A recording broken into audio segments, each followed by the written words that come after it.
All right, there we go. Great, thank you so much. So today we're going to talk a little bit about how you can manage the rain on your property where it falls. Both how you can protect water quality at your home and on your own property, and manage the quantity. So helping to prevent further flooding downstream or localized flooding, which is why we're here today for Floodplain Awareness Week. I'm really focusing on the amount of water and the quality of that water. I'll give you some background on who the Conservation Foundation is so you understand why I'm here talking to you today and what we do as an organization. We are a nonprofit land trust in the area working to improve the health of our communities by preserving and restoring natural areas and open space, protecting rivers and watersheds, and promoting stewardship of the environment. And again, really doing those things to improve and protect the health of our communities. That's what it's all about. We primarily work in DuPage, Kane, Kendall, and Will counties, but we also do work in DeKalb, LaSalle, and Grundy. And when I'm talking about we are preserving and protecting and restoring, why are we doing those things? Why do we want to protect land? Really, we're doing that to preserve and protect our quality of life and the communities in the area. So the water quality and the quality of the land really impacts our drinking water in this area specifically, as a lot of us get our drinking water source from the river, which is the Fox River in Kane County, as well as our groundwater resources. Protecting our land also helps improve our air quality. Protects wildlife habitat, which has great benefits for us. Just being outdoors, specifically for kids as well, and exploring the outdoors has great wellness benefits, for us as human beings. And we also feel we have a responsibility to future generations to do this work. But we're here today specifically to talk about water. So I'm going to take a step back and revisit this water cycle that I believe many of us are familiar with. When it rains, that water goes on the ground. It can either run out over the ground into our rivers and streams, which ultimately flow into the ocean, or it can soak into the ground, recharging our groundwater, which is also connected to those rivers and the streams. We have evaporation, going into cloud formation, back into precipitation. But I know you're all aware of the water cycle, right? That was back in elementary and high school that we learned that. What I'd really like to point your attention to is that we're really looking at one body of water. We think of a lake being separate from a river, or groundwater being separate from a river. But really, all of the water on our planet is connected. So what we do in one part impacts another part. And we are very dependent on that one part. Looking at the world's water, even though when you look at the land surface, the world is covered about 70% in water. Water actually only makes up a certain part of everything on our Earth. And of the water, if you're looking at this graphic I have up, the biggest bubble is all the water we have on Earth. That includes our oceans and everything. If you took it from being a superficial amount and put it into a sphere, so that way we get volume, that's in comparison to the size of our Earth, how much water we have here. Of that larger bubble, only about 3% is fresh water. So that smaller bubble next to it, that's over like the Kentucky, Tennessee area of the United States, that's how much fresh water we have on Earth. And of that, only 1.2% is surface water. And if you look really carefully, you can see down in Georgia, just below the medium-sized bubble, there's a tiny little dot. That's the amount of fresh water we have on Earth of surface water we have on Earth, which means our rivers, streams, lakes, which really serves most of life's needs, right? That again is our drinking water for most of the planet. It provides recreation, power in some places, but really that little bit of surface water that's fresh is what serves most of life's needs. That's not much, and that is kind of a finite resource. That's the amount of water we have to work with. So we really each need to do our part to protect that little bit of water we have. And so we're going to talk today about what impact we have on that water and the ways that we can protect that water. So first, let's think about how our daily life impacts that limited amount of fresh water we have on Earth. The top left picture is natural ground cover. So if we were not here impacting the land surface, which is not the case, but if things were left in their natural state, how much water would go into the ground, which is what we call infiltration, how much would run off, which is really what contributes to flooding, and how much would evaporate. And as you can see, the more things we put on that surface that are impervious or don't let water drain, infiltrate back into the earth, the more runoff we get. As you can see through the following photos, the denser buildings and more densely populated areas are, the more runoff we have. So with that runoff, as it increases, it also carries pollutants with it from our daily lives and from our lifestyles that we have. So we want to try to minimize that runoff, especially all going down at once, which contributes to flooding. But we want to minimize that runoff so that way we are not increasing the pollutant load on the rivers and streams and that precious limited fresh water we have. We might not think about it every day, but when it rains, things from our roadways get washed into storm drains. Those storm drains are directly connected to our rivers and streams. There's also some litter, whether it's trash, whether it's leaf litter, different things that get flushed into those storm drains rather than like the leaves would normally lay on the land and decompose in place. And of course, our debris is not normally there. Road salt is another impact in the winters. We're working on this a lot at the Conservation Foundation, and Kane County is a huge part in that. But thinking about what is the right amount of de-icing product we can put down to both keep people safe, but also protect our water quality for when it rains. It's not just our roadways, though. It's also what we're putting on our lawn grasses and our more ornamental plants that we have introduced to the area, like fertilizers and herbicides and even pesticides, or even one people don't always think about is our pet waste. It's important to pick up your pet waste as well as when we get these big flushes of rain, specifically in the spring with a lot of flooding, all of that gets flushed down into the rivers and streams at once and can really cause some water quality issues. Here's another graphic that shows those rainstorms a little bit more and how when it rains, things that run off of our house, our driveways, our roadways, our lawns, all get washed into the rivers and streams at once. So what we're going to aim to do is keep the water where it falls. Why? Well, that infiltration we talked about earlier, that natural infiltration of water going back into the ground acts as a buffer, lets that water get filtered before it goes into the rivers and streams. But it also reduces the amount of water rushing downstream all at once, which picks up more pollutants, has more force to flush more pollutants into the rivers and streams, and also quantity-wise causes more downstream flooding.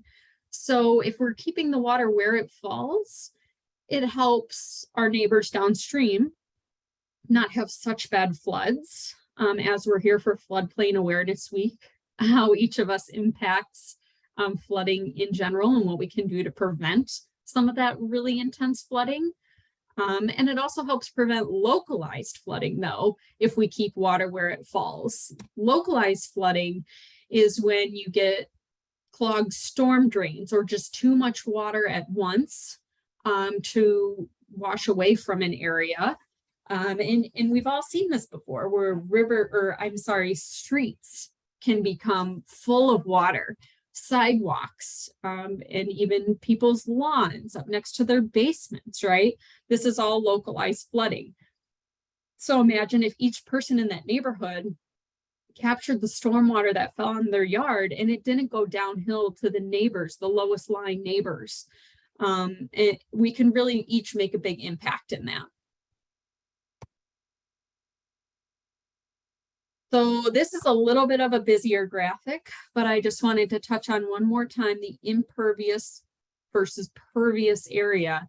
And so we're aiming for those pervious surfaces to increase infiltration where the rain actually lands.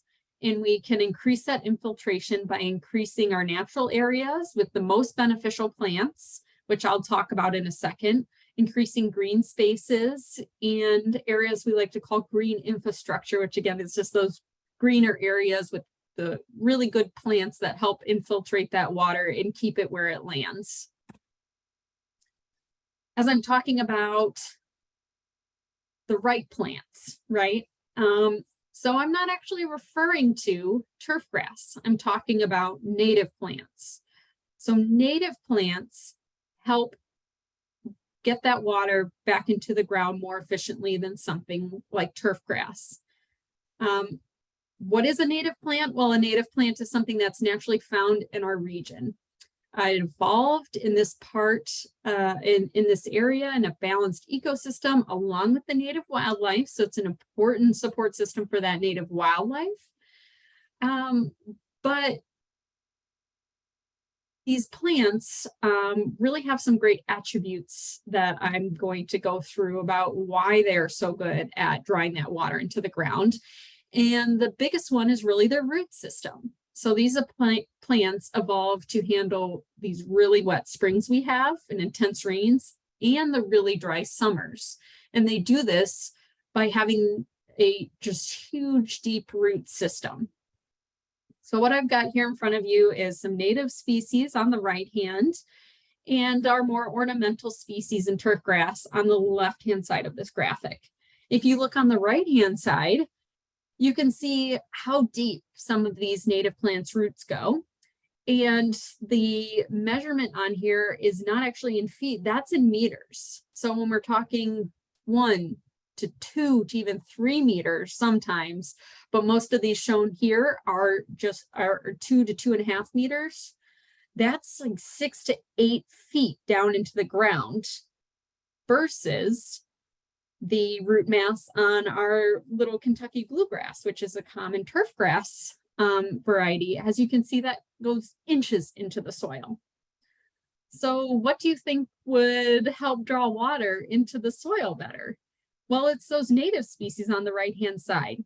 Each of those little roots going down into the ground act as a channel to draw water into the ground, making sure that it can get back into the ground to filter those pollutants rather than let all that water run off into the rivers and streams like we were talking about, and to restore our groundwater resources and make sure that our surface water is staying clean and usable for our communities and wildlife.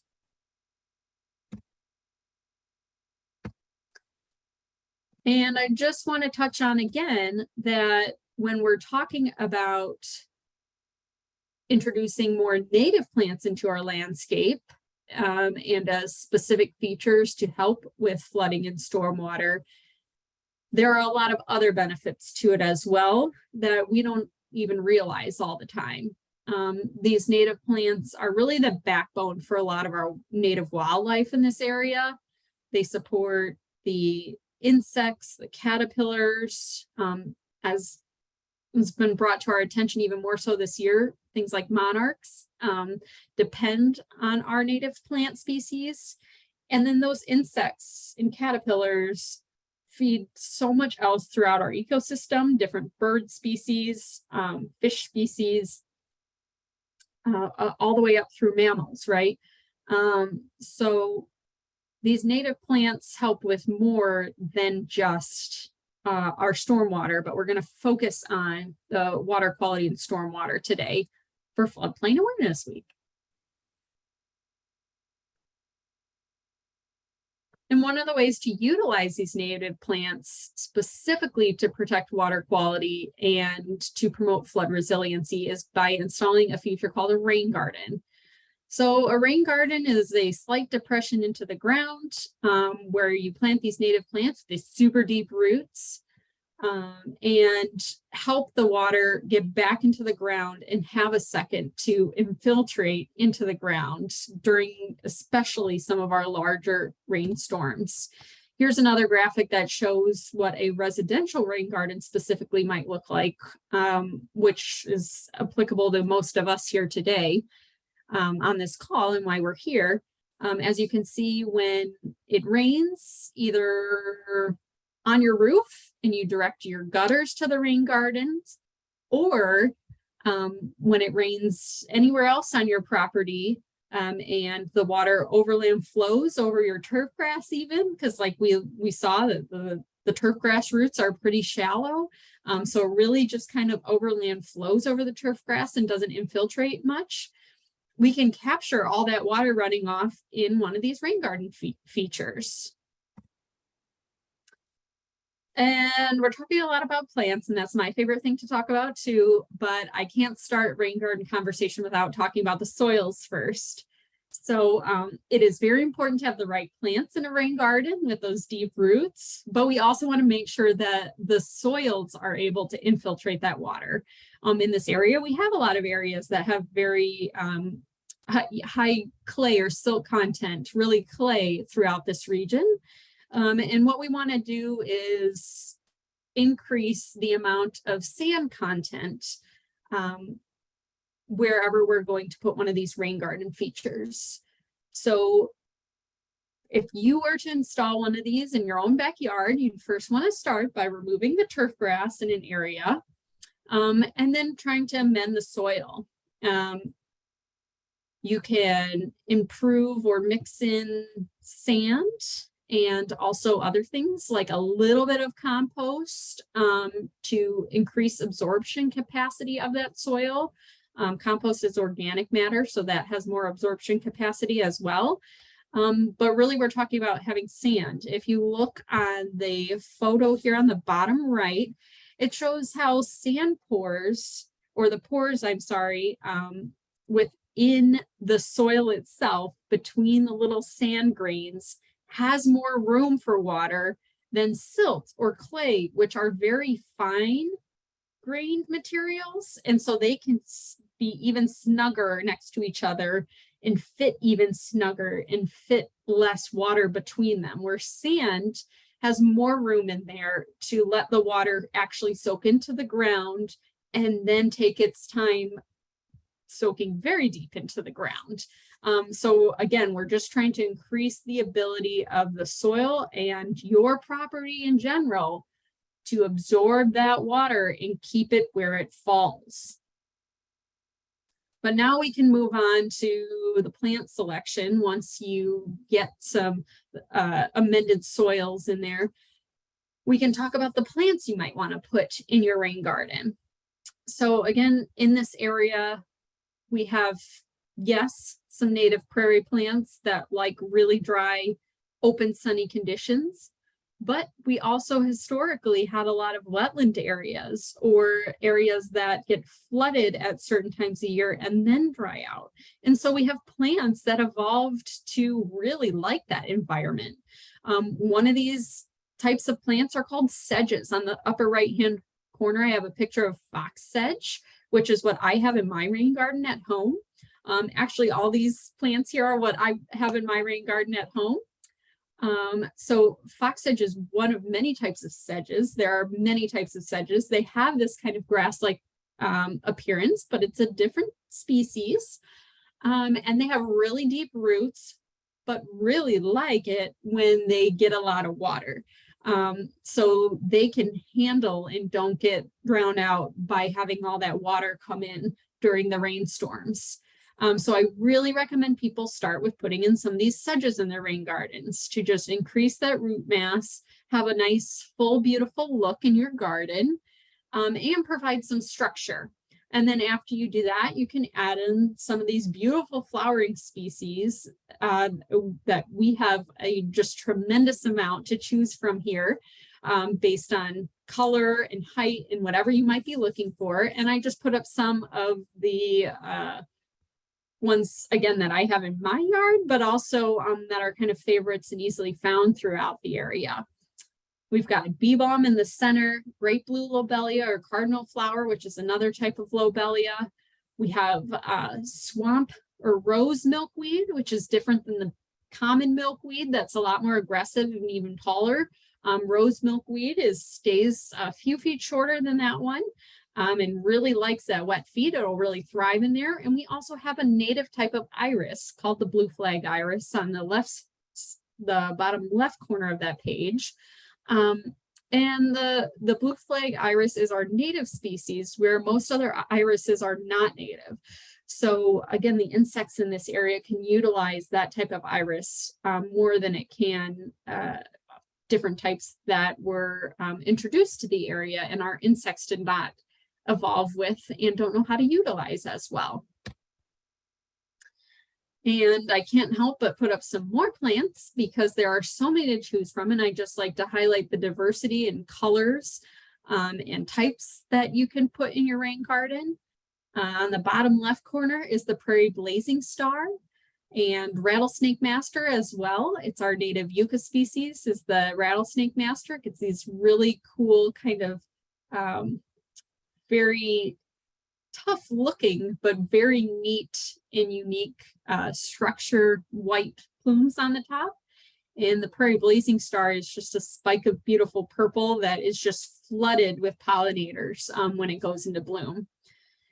Sedges aren't the only thing that can thrive in water in this area. And you can also put prairie dropseed and little blue stem in your rain garden, but specifically around the edges where the water might not stay as long.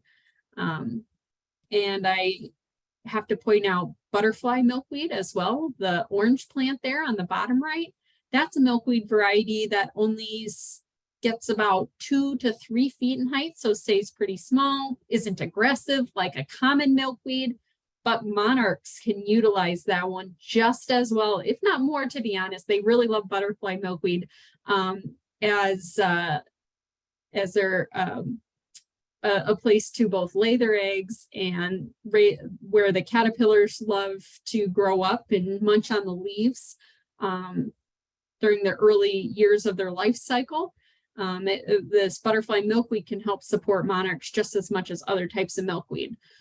So what we're looking for here is finding the right plant for the right place, right? We're trying to introduce species that are native to Illinois, again, that have those deep roots and can handle our conditions, but both really benefit our well-being and nature's well-being. But then matching that with, if you have a certain height that you're looking for, a certain color that you're looking for in your own backyard and in your gardens. Rain gardens can take several shapes as well. Some people have them in the middle of their lawn as a feature or in a more naturalized way. Other people do them in a more structured way. This is another example that they're taking water, as you can see, this little river rock, riprap channel directs the water down into a lower rain garden that was recently planted. So those are smaller, newer plants, but it takes the water off of a parking lot actually and helps it infiltrate rather than run off into the rivers and streams. And this is a much more structured landscape approach, and that's great too. Whatever works for you that helps benefit the stormwater, downstream flooding, and wildlife. All these things can work together and we can find a solution that works for you and our communities. Some additional considerations you might want to think about when putting in a rain garden. One is the location.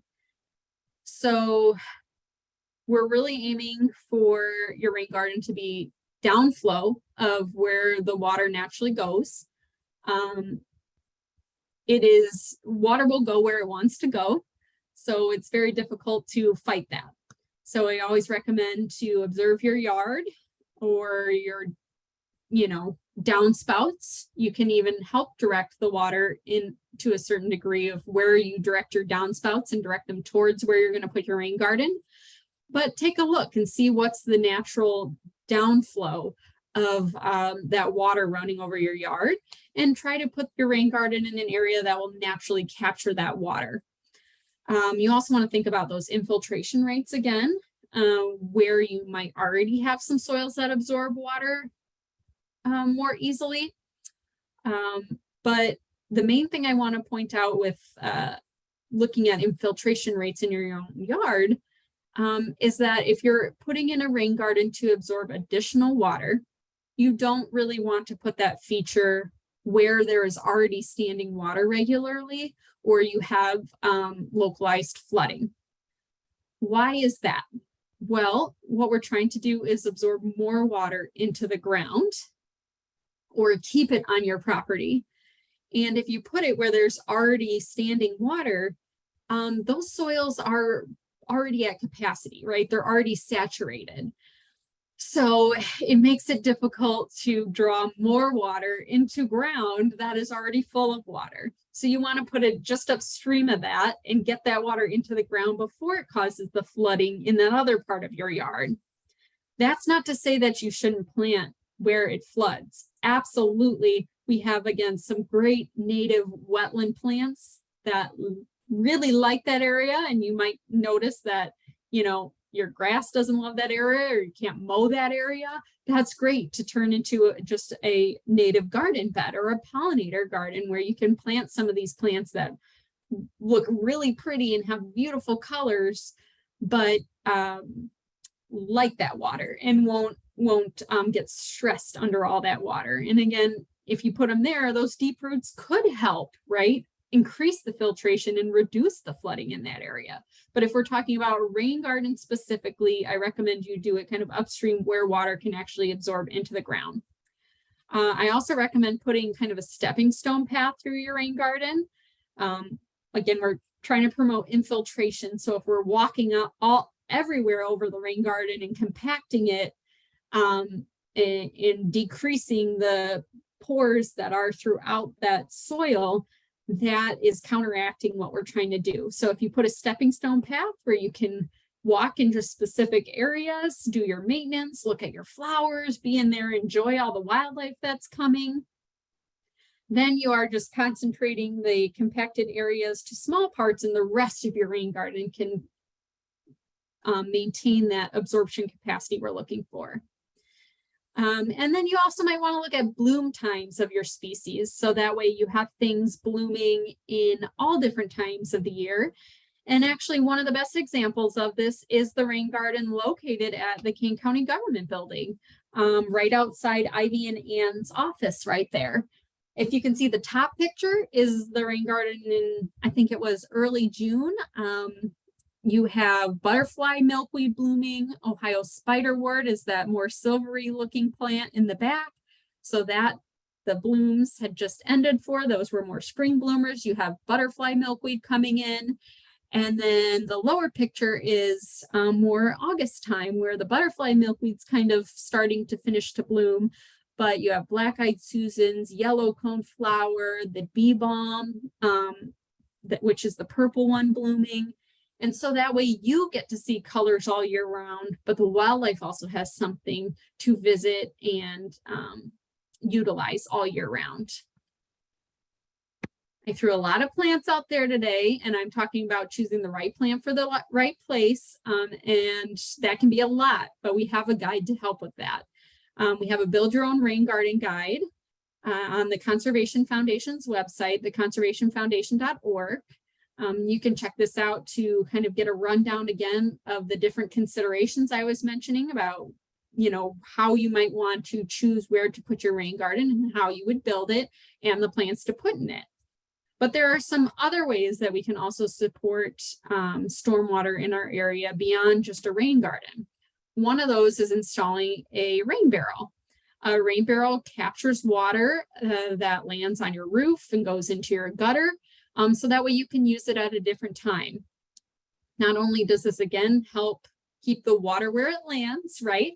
Well, we've got a big rainstorm. Not all that water can get into the ground, but if we hold some of that water and use it when it's drier, that water's still going into the ground right where it landed on your property. And these rain barrels also help conserve water. So it reduces the use, the need for using treated maybe city water or drawing on well or groundwater resources. You're using rainwater instead. So you capture the water that's running off your roof in this rain barrel, and then the rain barrels have an attachment or a spigot on the bottom that you can attach a hose to or drain into a watering can to water your plants during the drier times, or even your house plants as well. It's not just outdoor plants. I use my rain barrel water for my house plants as well. And to be honest, both the plants in your yard and the plants inside really prefer the rainwater versus, you know, our city or utilities water. That water has chlorine in it, which keeps it safe and healthy for us, keeps the bacteria out of the water while humans drink it. But plants don't care about that, and they actually like it without that chlorine. And so they grow even stronger and better when they can have that more natural water. And you can also have some fun with your rain barrels. We've seen a lot of people paint them in really neat ways, whether it's scenery, whether you're painting them with your kids or the family, to have a fun family project to do and get the kids involved. Rain barrel art is a really fun way to make a environmentally friendly practice fun.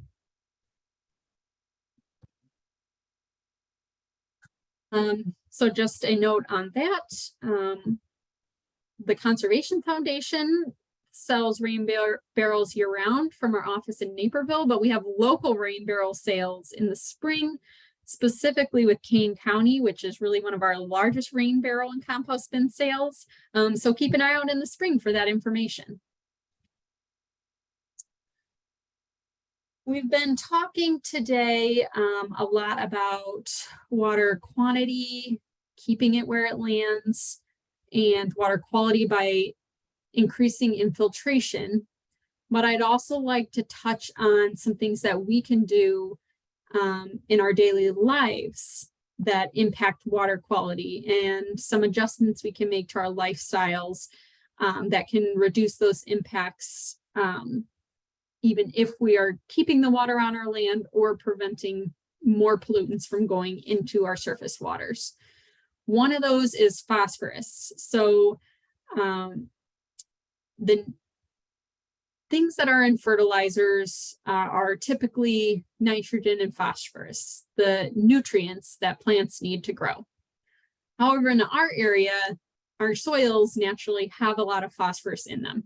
So you do not need to be putting lawn fertilizer down on your lawns that have phosphorus in them.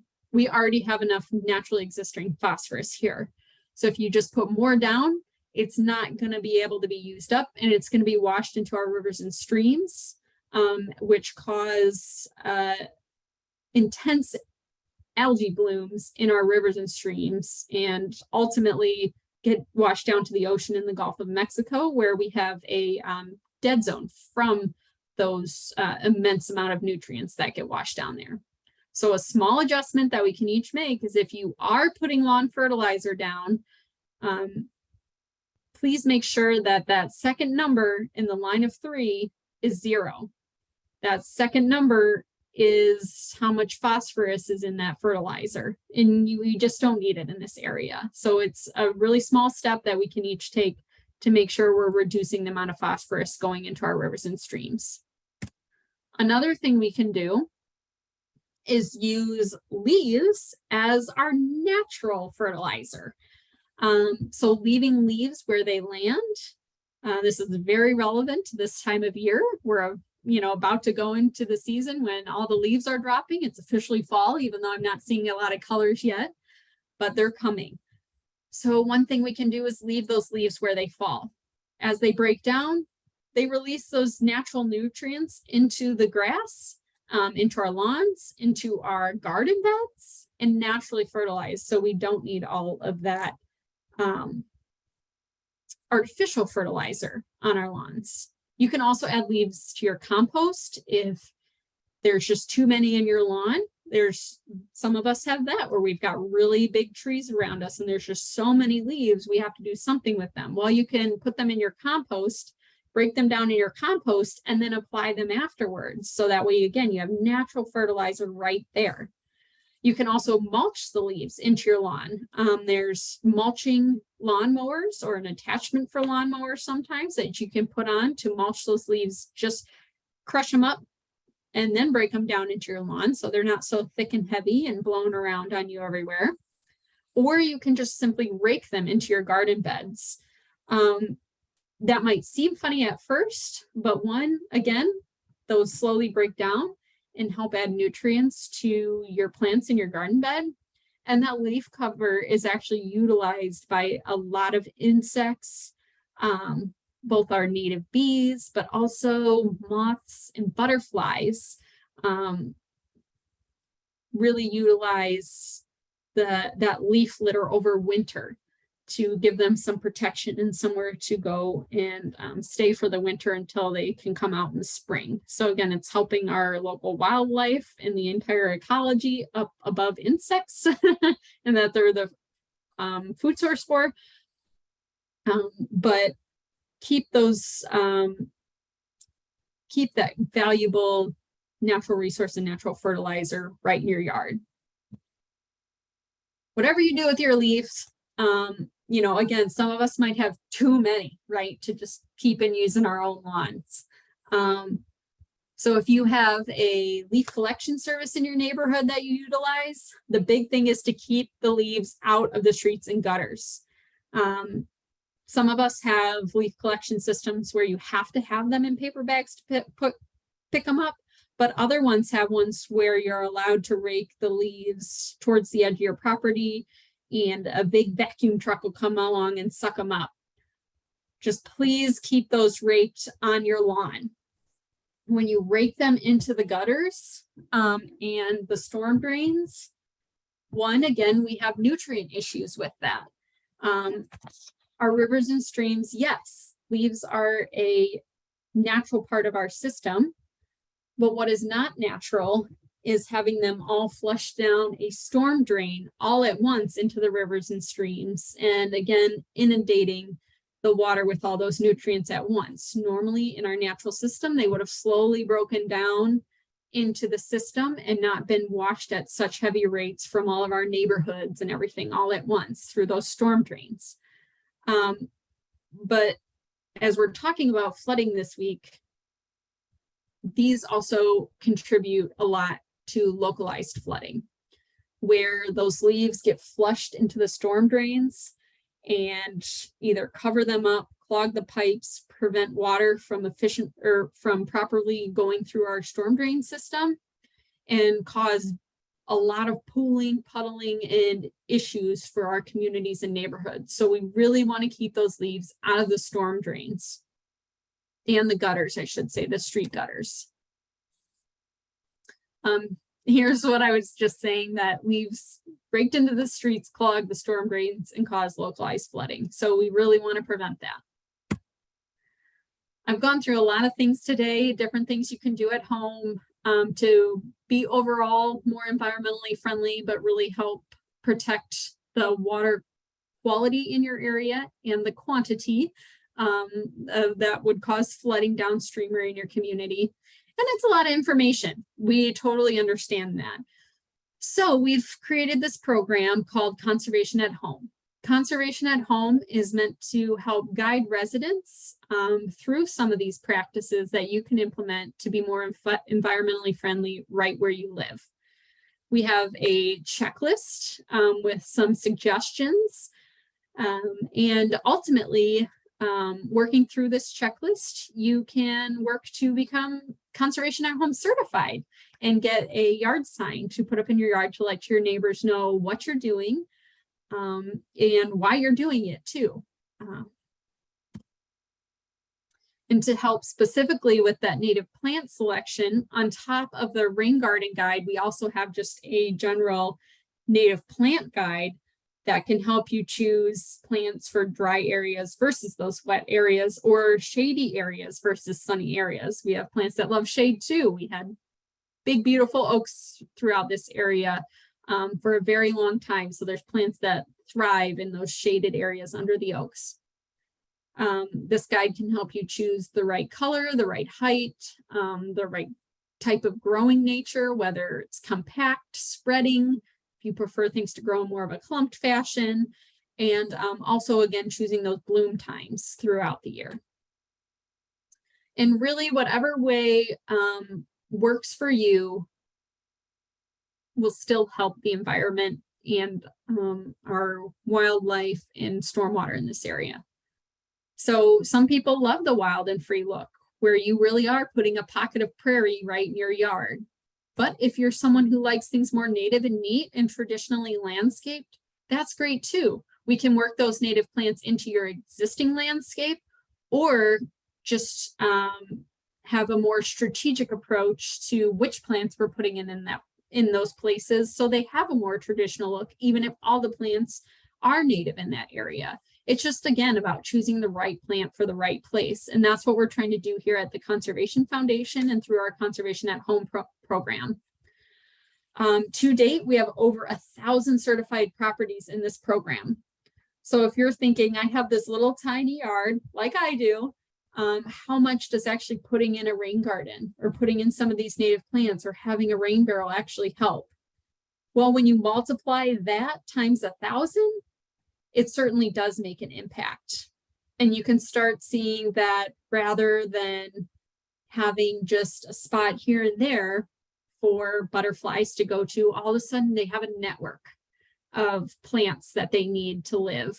And all of a sudden you have this amount of stormwater that might feel insignificant captured in your yard times 1,000 captured in other people's yards and kept from going downstream and causing even worse flooding in someone else's property or community.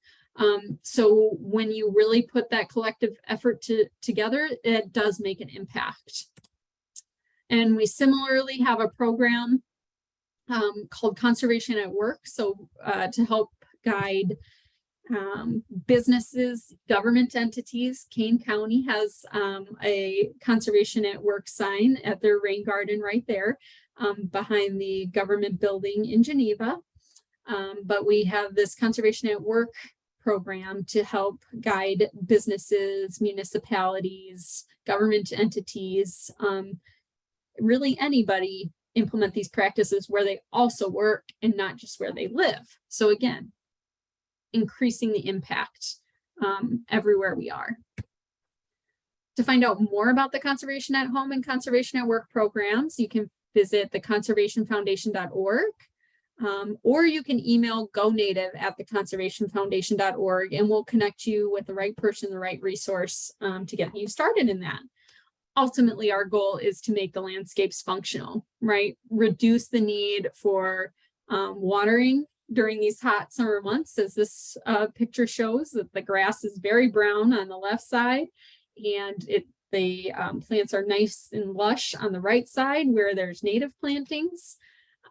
Reduce the amount of maintenance, reduce the amount of fertilizer that will run off, increase infiltration, prevent erosion as we plant around ponds, detention basins, along stream banks and rivers. Really, we're just, again, trying to make the landscape functional, and create solutions where we currently have problems. We also work with homeowners associations, so that way you can expand these positive impacts to your whole neighborhood. If you've started at home or are interested in this and want to help your entire neighborhood or community have these environmental benefits, we can work with your homeowners association to naturalize around your detention basin. Again, increasing that infiltration and improving that water quality. And you can have an impact in your community by spreading the word and supporting green infrastructure, which are things like rain gardens, where we can plant in a lot of places, encouraging your community to be prepared for flooding and to be flood resilient, which is what this week is all about. And the other presentations in the series for the Floodplain Awareness Week are about. So again, these presentations will all be recorded. So please guide others to visit those presentations. By naturalizing detention basins that store that stormwater and are keeping the water where it lands throughout our communities, and protecting natural areas and open spaces as well, because those natural areas are vital to the quality of life here. Other ways you can get involved, you can always become a member or join the email list for the Conservation Foundation to learn more about this program or other things we're doing throughout the area to protect our land and waters. But please also follow us on social media at the Conservation Foundation, and on Instagram, it's at TCF Heron, to find out what's going on and what things we're doing you might be interested in, or ways that you can get involved. We have a conservation online platform as well, with a plethora of webinars that we've held over the last several years on a variety of different topics, both wildlife, leave the leaves, like part of what we're talking about today, improving soil naturally, but even things up into nature photography. And the webinars from this week, from Floodplain Awareness Week, will also be on our Conservation Online YouTube platform. If it'll advance, maybe not.